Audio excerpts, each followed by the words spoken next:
Welcome to another edition of Great Health, Abundant Happiness, and Outrageous Love, the travel edition. Welcome to room 207 at the Residence Inn in Newport, Middleton, Rhode Island. I love Rhode Island. Oh, it's great. Loving it out here. I think we could live here. We have a little issue with the Jeep and the brakes, and the guy's such a sweetheart. Didn't want me to drive to Boston. They're down two guys, and he's still going to jam it in. Still going to squeeze us in. People are nice So wherever we sweet. go, right? So nice. But anyway, tell us about this place, honey. This has been a great stay tonight, last night. So first of all, I want to talk about the lobby. The lobby is so cute. There's a fire pit outside. They actually had last night. They had free dinner and free beer and wine. Yeah, that was a nice surprise. Unfortunately, the dinner was not anything that Jeffrey and I could have because, as you know, we are 100% plant-based eaters, so, and it was not a plant-based meal, but the wine was delicious and that was free. Plant-based, so yeah. That was just a nice surprise. Residence Inn, they always have a kitchen, and they are always pet-friendly. They're very family-oriented. This is a one-bedroom, and it's very, very standard. You can see there is a door that opens up. You know, we only have the one bedroom, but you can come here with a family and then make it into a two-bedroom because it has a connector. I'm not usually fond of the connecting rooms because you can hear people next door, but nobody was there. I will say for noise, I have to give it on a 1 to 5, just a 3. I could hear, we had a jumper upstairs, and that kid was up on and off pretty much all night. But in spite of that, I'm giving the bed. Wait, let me give a quick scan here. So there's a little sitting area, TV, and we're kind of jammed up against the roof here. So it's not like the best view, but we were just coming in here to sleep, so it was perfect. And I do want to say with Residence Inn, you get a full-size refrigerator, which I always appreciate when we're traveling because we tend to travel with, you know, a cooler and a couple of other cooler bags. Yeah, and you got a cooktop, which is great. I got some local corn, and I boiled that up last night. It was delicious. Yes, you did.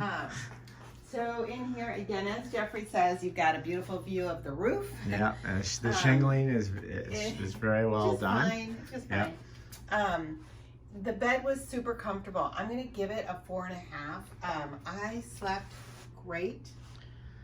Jeffrey, how did you sleep? Yeah, no, fantastic. Yeah. So, you know, the nice thing about being out here with this jammed up against this roof, there's no street noise. So I slept great. This is, I give this a, what's your rating system? 1 to 5 or 1 to 10? I gave it a 4.5. Yeah, I'm giving it a 5 for sleeping because it was quiet and the bed was comfortable. Okay.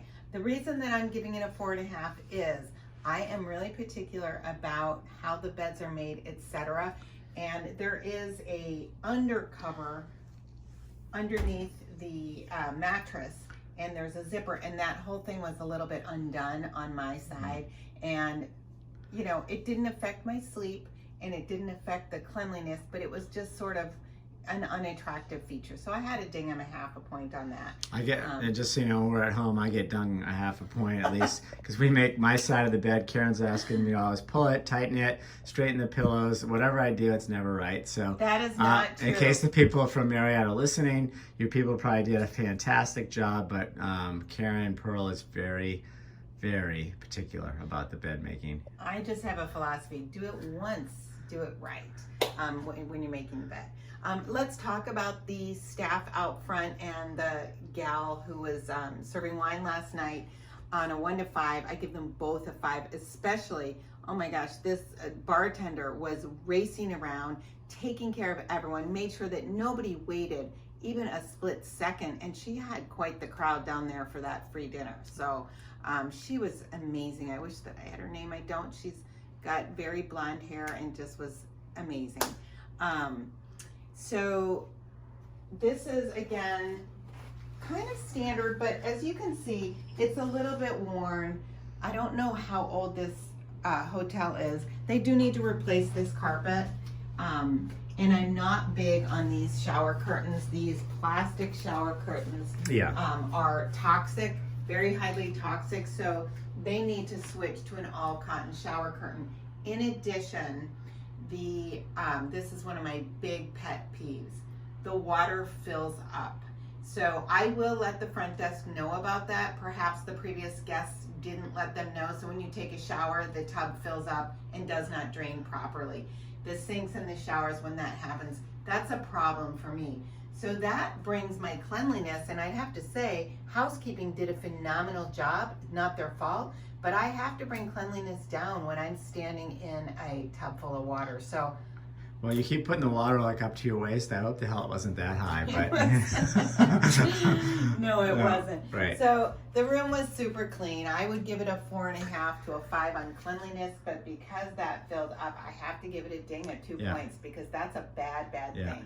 But outside of that, the kitchen and everything was fantastic. I mean, I gave the pot of rinse that I used or the dishes, but you know, I was not concerned at all, and that's not always the case when we're on the road, right? So believe me, these guys did a great job. They did do a great job, and we always rinse the dishes regardless. But in the, you know, there is a dishwasher here, and we actually ran our dishes for housekeeping. You know, if you're staying in a residence inn, they have to run the dishes, and that is kind of something nice to do, so that they don't have to then come back to the room. But again, we have stayed here, so it was much cleaner when we arrived. But it's getting a little bit worn. It's time for them to do a little bit of updating. But with that said, oh, and I should mention location, because we always talk about that. So it's interesting. As far as getting places, I give it a 5 because you're right between is it Jamestown? Jamestown's a little island we're looking at, It's a little yes. island, which is absolutely charming. And it's right between that and Newport, Rhode Island, which is so fun. Jeffrey and I spent a lot of time in Newport, Rhode Island in our 20s. So that is an amazing spot. So it's between those two places. However, it is on a main road. So it's not on the water or anything like that. So I'm torn on what to give it for location. For us, it worked out great. Would I stay here again? Yes. However, I will tell you, for the location and the hotel and it being a residence inn, it was over $350 a night. Yeah, but this is Newport, so that's inexpensive for Newport, right? So I would, for location, you're right. You're not on the ocean, so but easy access everywhere, and I'm going to give it a high rating because we found a new fast food restaurant. If you guys ever come through Rhode Island, Plant City X. My God, I can't wait to go back there for lunch. But I had an incredible guac burger. But anyway, so it's great. Guac, you know, we're going to do a review when we get there. If you're interested in plant-based food, whether you eat plant-based or not, I highly recommend this place. It was so delicious. That burger had a crisp on it. It was some sort of a veggie burger like I've never tasted, because it was so full of flavor. It had a crisp on the outside. It was, you know, soft on the inside, and then the guac, which was abundant, just gave it this creamy texture. The whole thing just melted in your mouth with the fresh tomato, fresh lettuce. Oh, so good. Anyway, we would probably stay here again. Yeah, we definitely would. But we might also try something else. At this price, it's not like drawing us back because we're just here the one night. As you know, these are stopovers. This is not somewhere I would stay, even though it's a residence inn, more than one night. Wishing you great health, abundant happiness, and outrageous love from Middleton/Newport, Rhode Island. Thanks, guys.